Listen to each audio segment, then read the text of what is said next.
हाँ भाई, सब कैसे, सब बढ़िया ना? तो चलो आज शुरू करते हैं foreign exchange rate. Let's begin.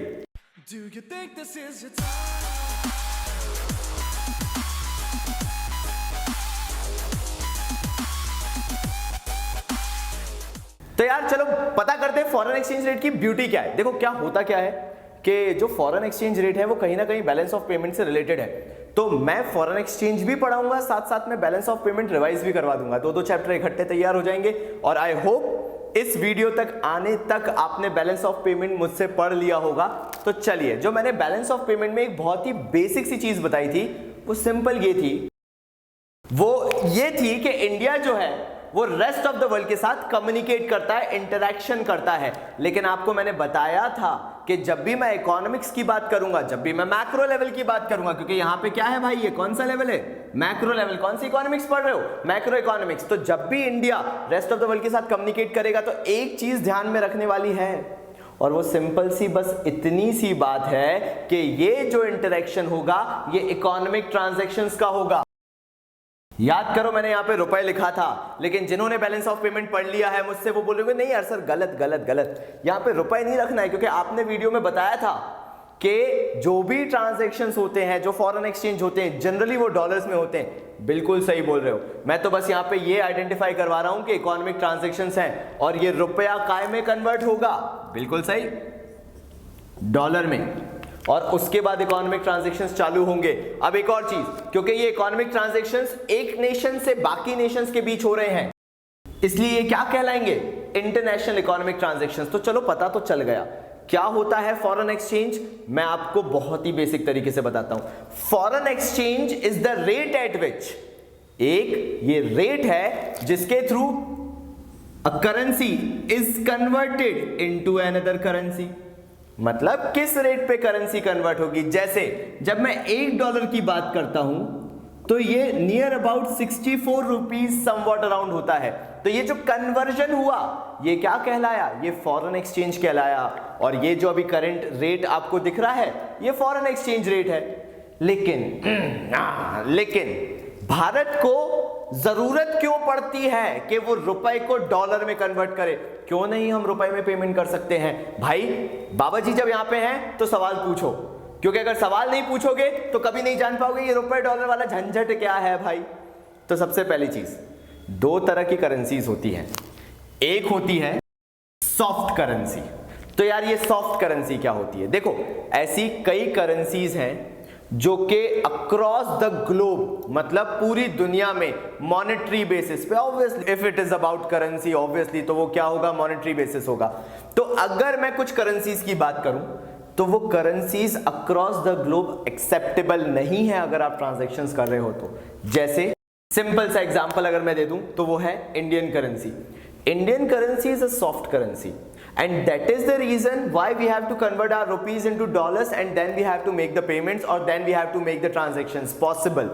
कारण क्योंकि जो भारत की करेंसी है, बांग्लादेश की करेंसी है, नेपाल की करेंसी है, अरे इवन श्रीलंकन करेंसी जो है वो वर्ल्ड वाइड एक्सेप्टेबल नहीं है अगर आप मॉनेटरी ट्रांजैक्शंस करते हो तो। And that is the reason they are termed as soft currencies. एंड इसीलिए फिर से मैं वही बोल रहा हूं, रिपीट कर रहा हूं बार बार, कि हम रुपए को डॉलर में कन्वर्ट करते हैं तब जाके हम यहां से कोई भी चीज इंपोर्ट या एक्सपोर्ट करवा पाते हैं, whatever reason for it is. Now एक दूसरी करेंसी जो होती है वो होती है हार्ड करेंसी। अब ये हार्ड करेंसी कौन सी है? जैसे पाउंड स्टर्लिंग हो गया, येन हो गया, डॉलर हो गया, यूरो हो गया, ये ऐसी करेंसीज हैं जो वर्ल्ड वाइड एक्सेप्टेबल हैं, कोई भी इनको एक्सेप्ट कर लेगा। तो मैं ये नहीं कह रहा कि ये जो करेंसीज हैं इनको फॉरेन एक्सचेंज की जरूरत नहीं पड़ती है, मे बी इनको भी जरूरत पड़ती होगी, लेकिन हमें तो डेस्परेटली जरूरत है फॉरेन एक्सचेंज को पढ़ने की, because our Indian currency is not acceptable worldwide. तो दो चीज सीखी, एक होती है soft currency which is not acceptable worldwide, एक होती है hard currency which is acceptable world wide.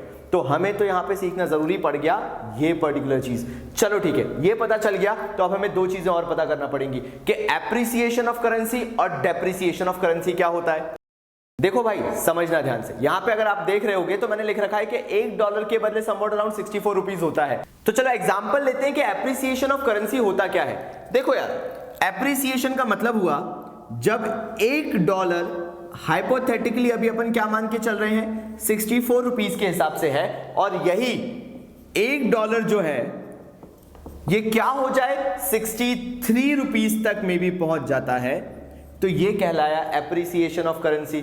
अब तुम तो बोलोगे सर रुपया जो है देखो यार 64 था अब 63 हो गया, ये कैसे एप्रिसिएशन हुआ? ध्यान से सुनो मेरी बात। हमारा इंडिया जो है, हम जब भी उसको स्टडी करेंगे ना तो हम उसको एक्सपोर्ट पर्सपेक्टिव से स्टडी करेंगे, कभी भी इंपोर्ट पर्सपेक्टिव से स्टडी मत करना। मेरा भारत महान वाली बात है ना भाई, तो भारत को महान रखो, भारत को ये बताओ no we do not need to import anything, all we need to do is we have to export everything. यानी जो भी आ रहा है ना उसको जाने दो बाहर, जो भी प्रोड्यूस करो, जो भी आउटपुट निकालो, अपने इंडिया को इतना अच्छा दिखाओ कि we can produce so lot of things कि जो हम मार्केट में एक्सपोर्ट भी कर सकते हैं। Foreign market is demanding, so we will always think about from the export point of view. तो सोच के देखो, मेरा भारत जो था पहले $1 के बदले 64 रुपीज का एक्सपोर्ट करता था, दिमाग में गया।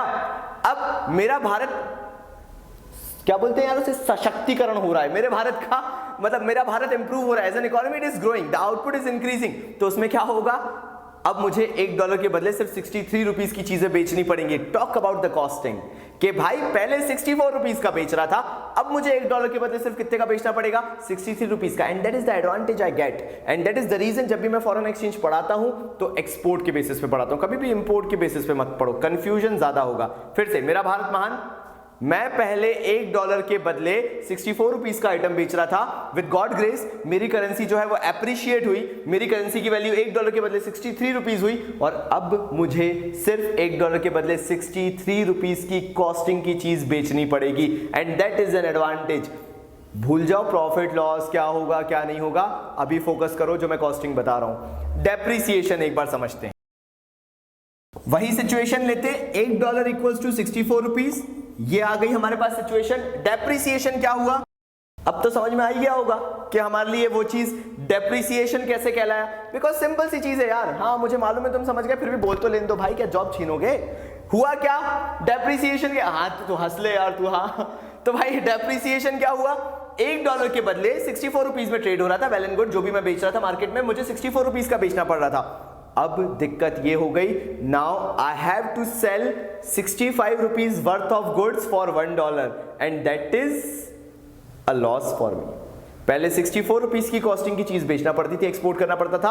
अब क्योंकि मेरी करेंसी डेप्रिशिएट हुई है, अब जब मैं मार्केट में बेचने जाऊंगा, जब मैं मार्केट में एक्सपोर्ट करूंगा, भाई एक्सपोर्ट की बात कर रहा हूं, बार बार ध्यान रखना। So whenever I am exporting, now I have to export 65 rupees worth of goods, and that is the problem of depreciation of currency. ठीक है यार, ये दो कंसेप्ट क्लियर हो गए, हमने अपने भारत को महान भी दिखा दिया, हमने इन चीजों को समझ भी लिया। हाँ तो भाई ये मत सोचना कि मैं यहां पर इंपोर्ट के बारे में नहीं बताना चाह रहा, मुझे मालूम है क्वायरीज आएंगी, इसलिए चलो इंपोर्ट के बारे में भी सुन लो। अब करेंसी एप्रिसिएशन में फायदा क्या है, ध्यान देना, अगर करेंसी एप्रिशिएट होती है तो क्या होगा, $1 के बदले 63 रुपीज हो जाएंगे, मतलब फॉरेन से जो गुड्स इंपोर्ट करोगे अब वो कंपैरेटिवली आपके लिए चीपर है, बिकॉज पहले आपको कितने रुपए देने पड़ रहे थे, 64, अब कितना देना पड़ रहा है, सिर्फ 63 रुपीज, तो आपके लिए तो फायदा हो गया। इस तरीके से सोचो, तो ये क्या हुआ, करेंसी एप्रिसिएशन से आपको इंपोर्ट करने में भी फायदा है। मैं ये नहीं कह रहा था कि नुकसान है, मैं यही बोल रहा हूं फायदा तो हर तरीके से है, लेकिन भारत देश को महान मानते हैं, इसलिए कैसे देखते हैं हम, एक्सपोर्ट के तौर पे। चलो ये भी देख लेते हैं डेप्रिसिएशन इंपोर्ट के पर्सपेक्टिव से। पहले $1 के बदले मुझे इंपोर्ट करते टाइम 64 रुपीज पे करने पड़ रहे थे, अब $1 के बदले मुझे 65 रुपीज देने पड़ रहे हैं, and that is why it is currency depreciation. Now the foreign goods are becoming costlier, और यही दिक्कत होती है डेप्रिसिएशन ऑफ करेंसी की। तो चलो क्या क्या सीखा हमने, एक्सपोर्ट इंपोर्ट के पर्सपेक्टिव से करेंसी एप्रिसिएशन, करेंसी डेप्रिसिएशन सीखा। और अब कोई हमसे पूछता है कि भैया बताओ कि यार फॉरेन एक्सचेंज होता है, हम बोलेंगे हाँ होता है, तो ये एक्सचेंज रेट होता है क्या, हम बोलेंगे हाँ बिल्कुल होता है। लेकिन जो एक्सचेंज रेट होता है या फॉरेन एक्सचेंज होता है, इसको एक और नाम दिया जा सकता है, और वो होगा hard exchange. Why hard exchange, because पूरा फॉरेन मार्केट जो है हार्ड करेंसीज में डील करता है, सॉफ्ट करेंसी में नहीं डील करता है। चलिए नेक्स्ट टॉपिक पे मूव करते हैं। तो यार अब आता है types of foreign exchange rates. कितने सारे फॉरेन एक्सचेंज रेट्स अडॉप्ट किए गए, देखो भारत को आजाद हुए काफी टाइम हो चुका, और उस टाइम से लेके आज तक there are many different exchange rates. चलो चालू करते हैं, पहला वाला फिक्स्ड एक्सचेंज रेट सिस्टम। चलो यार, तो मेरी पूरी कहानी ध्यान से सुनना कि ये फॉरेन एक्सचेंज मार्केट कहां से शुरुआत हुई इसकी। देखो 1945 में जब इंटरनेशनल मॉनेटरी फंड बना, तो सारी कंट्रीज ने मिलकर ये सोचा कि हम एक काम करते हैं, जो एक्सचेंज रेट है ना उसको फिक्स कर देते हैं, कोई भी फ्लक्चुएशन नहीं, कुछ नहीं, जो भी एक्सचेंज रेट होगा वो एकदम फिक्स्ड होगा। तो इसमें सबसे पहली चीज क्या सीखी, हर कंट्री ने अपना एक्सचेंज रेट फिक्स कर दिया, that was fixed by the government. अब इसके दो बेसिक कारण थे, इकोनॉमिक स्टेबिलिटी चाहते थे वो, और कैपिटल मूवमेंट जो था उसमें ईज चाहते थे। देखो क्या था, तब लोगों में इतना नॉलेज नहीं था, और क्योंकि लोग इतने नॉलेजेबल नहीं थे ना, तो वो चाहते थे कि सारी चीजें सिंपल हो। ये जो एक्सचेंज रेट फ्लक्चुएटिंग जो आज के टाइम में होता है, इतने कॉम्प्लिकेशन से उन्हें समझ में नहीं आते थे। उन्होंने कहा एक फिक्स्ड एक्सचेंज रेट होगा, और उसको अब जैसे तुम्हारे दिमाग में भी आ रहा होगा ये फिक्स्ड कैसे था, तो मैं उसको एलैबोरेट करूंगा। लेकिन पहली चीज दिमाग में क्या गई, 1945 में इंटरनेशनल मॉनेटरी फंड आया, सारी कंट्रीज ने मिलकर क्या सोचा कि एक्सचेंज रेट फिक्स होना चाहिए, फिक्स कर लिया। 1946 से चालू हो गया ये चीज, मतलब 1946 में फिक्स्ड एक्सचेंज रेट सिस्टम आ गया था। अब इसके आगे क्या हुआ, हर कंट्री अपने एक्सचेंज रेट को एक एक्सटर्नल स्टैंडर्ड्स के साथ फिक्स रखने लगी। ध्यान से सुनना, फिक्स्ड बाय द, ये जो रेट फिक्स हुआ इसको किससे फिक्स किया गया, बाय सम एक्सटर्नल स्टैंडर्ड। तो भाई ध्यान से समझना इसको, क्या हुआ, हमारे भारत ने भी, क्योंकि हम इंटरनेशनल मॉनेटरी फंड के जन्मदाता भी कहलाते हैं, तो जब 1945 में आईएमएफ आया तो हमने अपने एक्सचेंज रेट को फिक्स करने का सोचा। अब हमने अपने एक्सचेंज रेट को फिक्स कैसे किया, हमने अपनी करेंसी को किसी एक्सटर्नल स्टैंडर्ड के साथ टाई अप कर लिया। जैसे आपको मालूम होगा कि भारत की करेंसी गोल्ड से फिक्स्ड है, तो हमने अपनी करेंसी को गोल्ड के साथ फिक्स कर लिया। मतलब जैसे अभी 64 रुपीज चल रहा है, तो we can compare 64 rupees with gold as well. Although dollar बीच में आता है, लेकिन यस गोल्ड बेस बनता है। तो हमने गोल्ड को रख लिया ताकि हम अपने रुपीस की वैल्यू कंसिडरेशन कर सकें। तो हमने अपनी करेंसी को या तो गोल्ड से, या जैसे आप आज के टाइम में जानते हो कि बीच में डॉलर आता ही है, यानी हम अपनी करेंसी को डायरेक्टली किससे डील करके देखते हैं, डॉलर से। तो यार डॉलर भी क्या हो गया, डॉलर भी एक तरीके की करेंसी हो गई, एक एक्सटर्नल स्टैंडर्ड हो गया, जिससे हमने अपनी करेंसी को एकदम फिक्स कर लिया।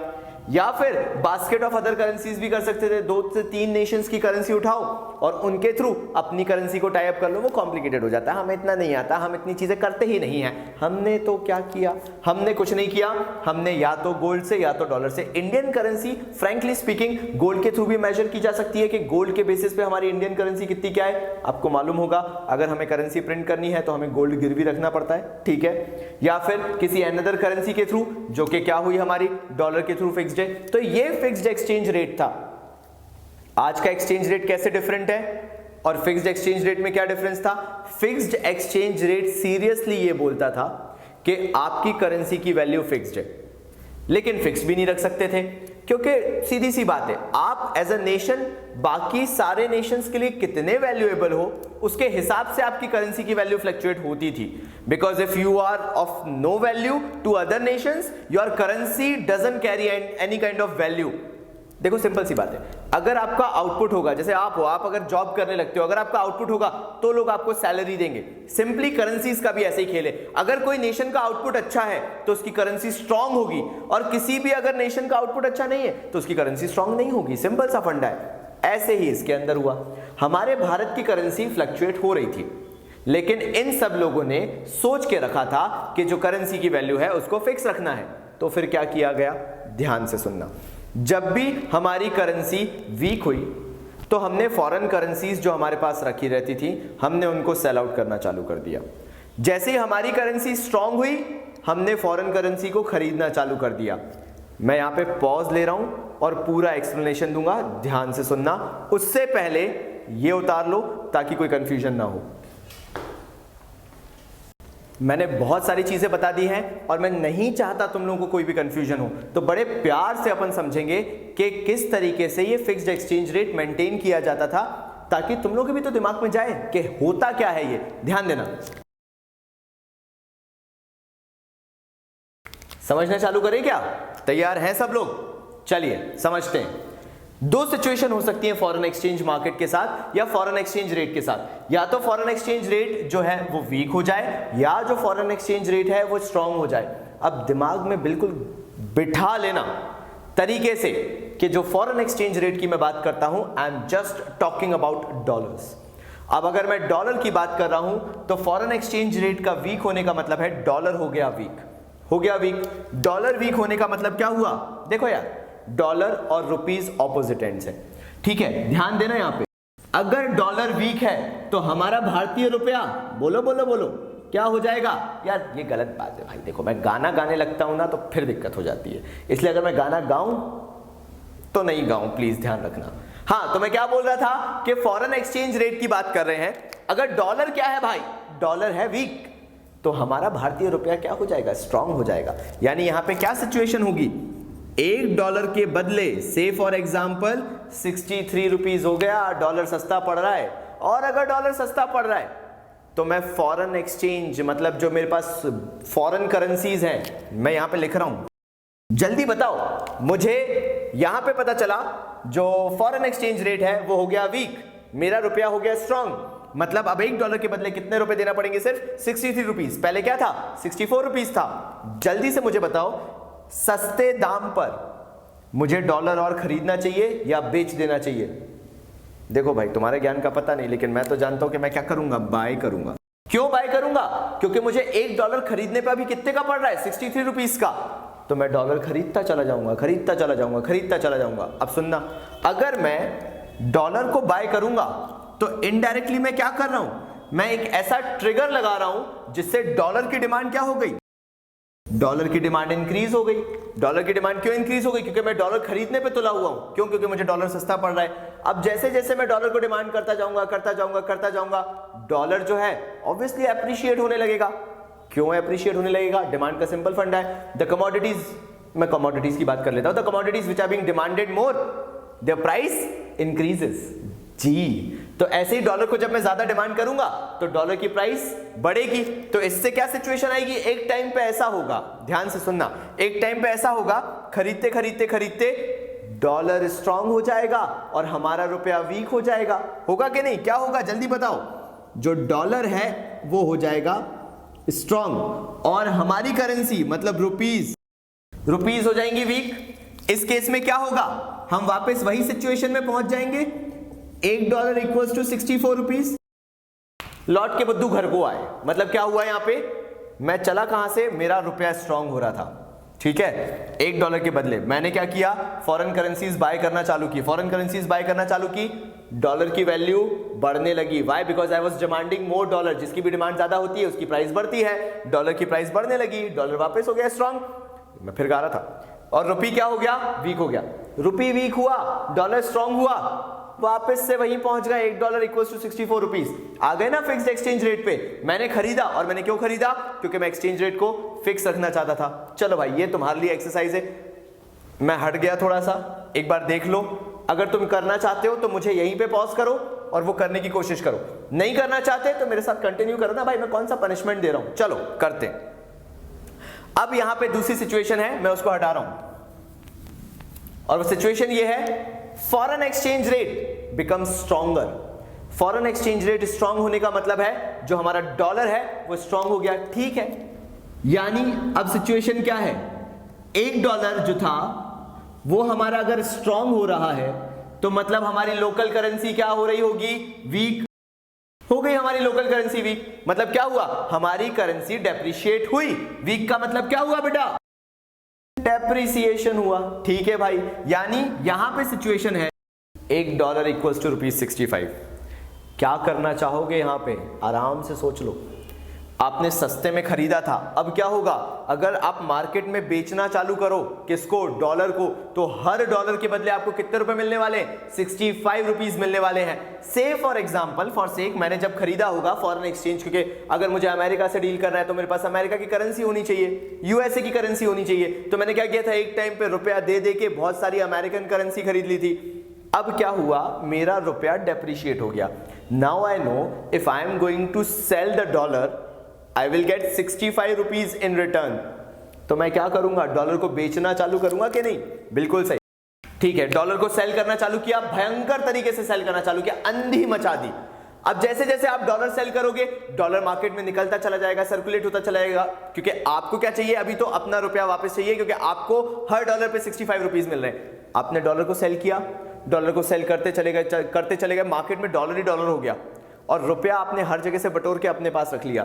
याद रखो, मार्केट में जब किसी भी चीज की सप्लाई अचानक से बढ़ जाती है तो उसकी प्राइस फॉल हो जाती है। तो यहां पे भी क्या होगा, डॉलर जो है वो वीक होगा और हमारा रुपया क्या हो जाएगा, स्ट्रांग होगा। बिल्कुल सही है। मतलब किस सिचुएशन पे आएंगे, वापस वहीं पहुंच गए, $1 इक्वल्स टू 64 रुपीज। सो सम और द अदर वे हमने कोशिश की कि हम फिक्स्ड एक्सचेंज रेट सिस्टम के अंदर ये जो आइडियल सिचुएशन है इसको मेंटेन रखें, सो दैट हमें किसी भी तरह के इकोनॉमिक इम्बैलेंसेस को कहीं ना कहीं फेस ना करना पड़े।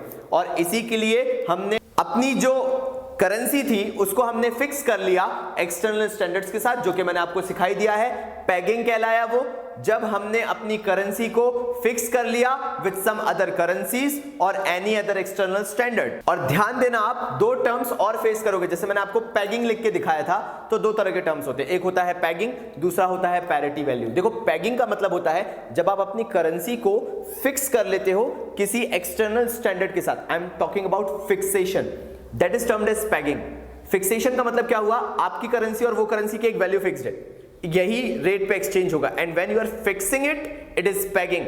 But if you are just tying it to another currency, आपने टाई कर दिया, वो फ्लक्चुएट होगी तो हमारी करेंसी भी फ्लक्चुएट होगी।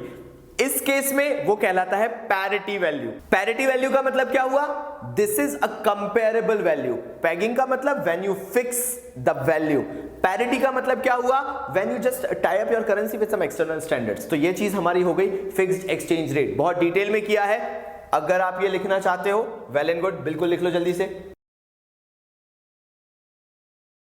तो यार फिक्स्ड एक ऐसा एक्सट्रीम हो गया था जहां पे पूरी ही चीजें हम कोशिश करते थे कि फिक्स्ड रखें, और उसमें सरकार का पूरा इंटरवेंशन था। और सरकार क्या चाहती थी, जो भी चीज हो एकदम फिक्स्ड हो।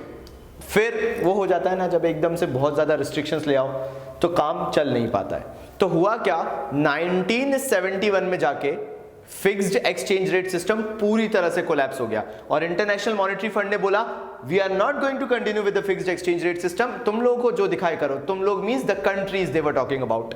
फिर आया फ्लेक्सिबल एक्सचेंज रेट सिस्टम।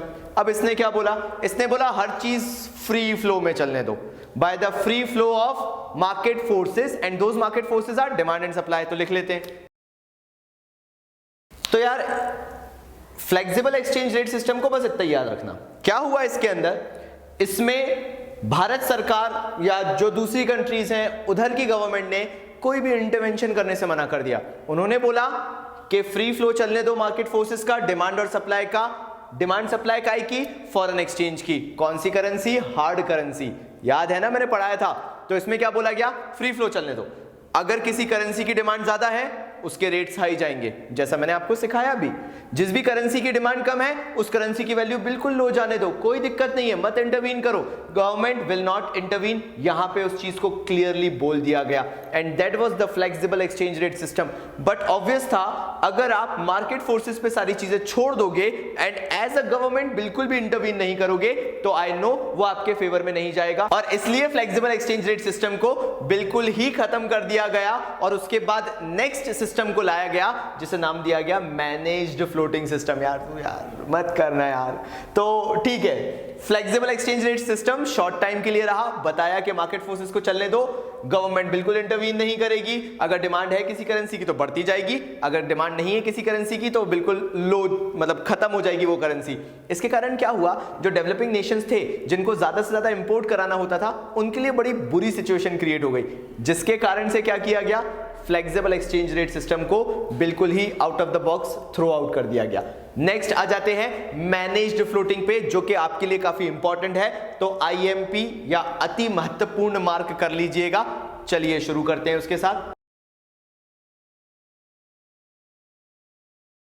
तो चलिए शुरू करते हैं। नेक्स्ट मैनेज्ड फ्लोटिंग समझना कि एक पढ़ लिया फिक्स्ड एक्सचेंज रेट, दूसरा पढ़ लिया फ्लेक्सिबल एक्सचेंज रेट। अब यार ये दोनों के बीच की हाइब्रिड सिक्योरिटी क्या है।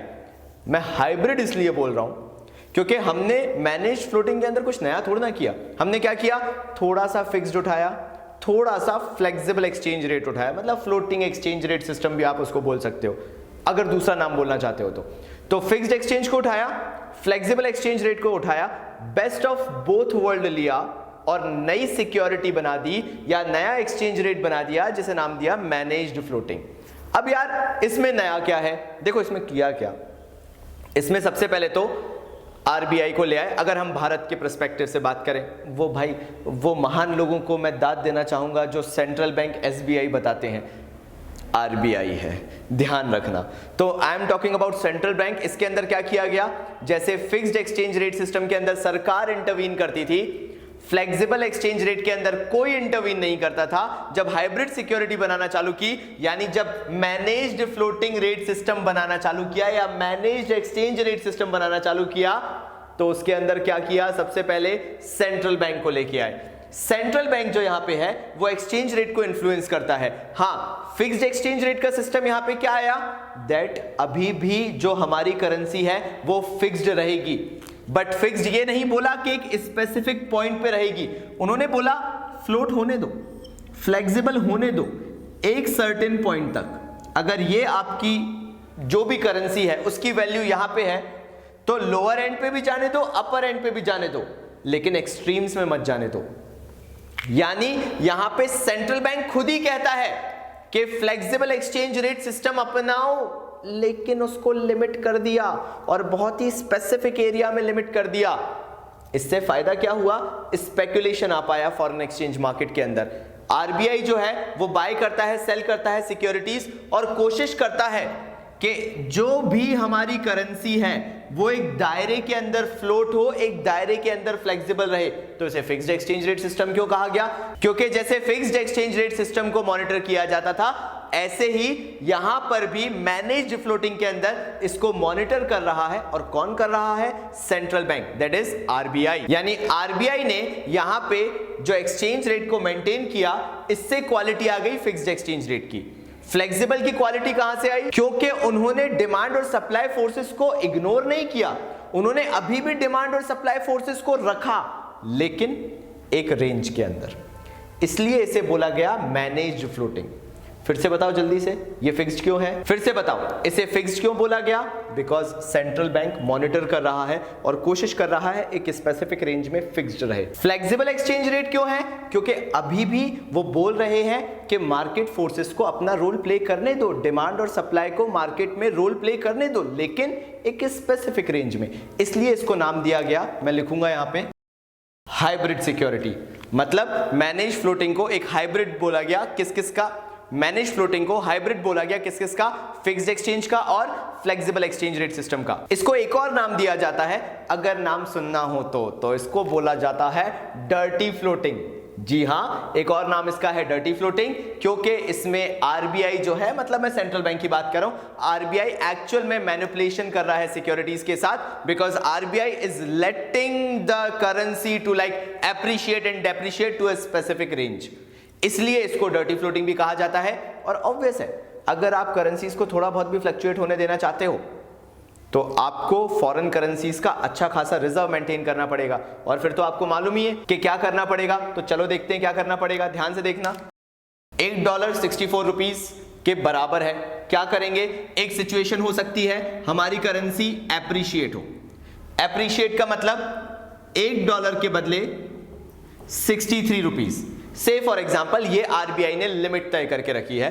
अब यार $1 63 रुपीज तक जा सकता है, अगर इसके बिलो गया, यानी 63 से मे बी मान लो 62.9 ले लेते हैं, चलो यहां पे गया, तो आरबीआई को यहां कंट्रोलिंग मेजर्स लेने पड़ेंगे, क्योंकि आरबीआई ने क्या बोला था, हमारा रुपया है 64, यहां तक जा सकता है और यहां तक जा सकता है। ये हो गया 63, ये हो गया 65। अगर इसके और एक्सट्रीम चला गया, इसके और बियॉन्ड चला गया, तो हमें मेजर्स लेने पड़ेंगे। हुआ यही, हमारी करेंसी अप्रिशिएट होते होते पहुंच गई 62.90 तक। क्या करें अब, किस तरह से मेजर लें, जल्दी से बताओ मैं क्या करूं। $1 62.90 रुपीज में मिल रहा है, सस्ते में मिल रहा है, क्या करूंगा मैं, डॉलर को बाय करना चालू कर दूंगा। सिखाया था मैंने आपको, अच्छे से सिखाया था, तो मैं फटाफट डॉलर को बाय करता जाऊंगा, बाय करता जाऊंगा। जैसे ही मैं डॉलर को बाय करता जाऊंगा, क्या होगा, मेरी करेंसी जो है वो डेप्रिशिएट होने लगेगी और डॉलर एप्रिशिएट होने लगेगा। बताया था, क्योंकि यहां पे मेरी करेंसी एप्रिसिएशन में बैठी है, मैं डॉलर को खरीदूंगा। I am demanding more and more of dollar. If I am demanding more and more of dollar, तो डॉलर की अगर डिमांड बढ़ेगी तो डॉलर की वैल्यू भी बढ़ेगी और मेरी करेंसी की वैल्यू फॉल होने लगेगी। इससे क्या होगा, क्योंकि मैं यहां बाहर निकल गया हूं ना, 62.90 रुपीस तक आ गया हूं, क्या होगा, मैं वापस इस ब्रैकेट के अंदर जाने लगूंगा और समवॉट अराउंड 64 के आसपास वैल्यू मेंटेन हो जाएगी। दूसरा केस क्या हो सकता है, मेरी करेंसी आगे निकल के मे भी मान लेते हैं 65.10 रुपीस तक पहुंच गई, आरबीआई को बिल्कुल भी हजम नहीं होगा। क्या होगा इस केस में, मेरी करेंसी हो गई डेप्रिशिएट, यानी 65.10 पहुंच गई है $1 के बदले। यहां पे मेरी करेंसी डेप्रिशिएट हो चुकी है। अब मैं क्या करूं, ये आइडियल सिचुएशन है, देखो ज्यादा पैसा मिलेगा अगर डॉलर को बेचोगे तो यहां पे क्या करेंगे हम, we will sell the dollar, we will sell the foreign currency. हम जैसे ही फॉरेन करेंसी को सेल करना चालू करेंगे, ऑब्वियस है मार्केट में डॉलर बहुत ज्यादा पहुंचने लगेगा। व्हाई, बिकॉज हम डॉलर को सेल कर रहे हैं तो मार्केट में डॉलर बहुत ज्यादा अवेलेबल हो जाएगा।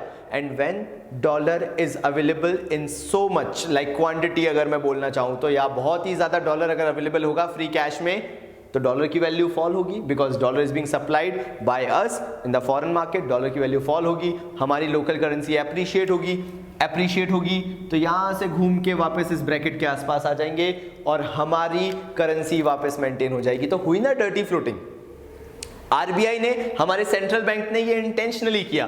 क्यों किया, because we want to be in this bracket only, 65, 63 या 64, इसके एक्सट्रीम्स में गए तो हमने फॉरेन करेंसीज को इस केस में क्या किया, जल्दी बताओ, हमने इस केस में बाय किया, इस केस में क्या किया, इस केस में सेल किया, सो दैट हम इस ब्रैकेट के अंदर अपनी सिक्योरिटीज को, अपनी करेंसी को मेंटेन कर सके, and that is why it is known as dirty floating. So if you like our videos, hit the like button, subscribe to our channel to get all the latest updates and what is trending in commercebaba.in। और हां, आखिर में अगर आपको सारे notifications चाहिए commerce बाबा से, तो वो घंटा दबाना मत भूलिएगा।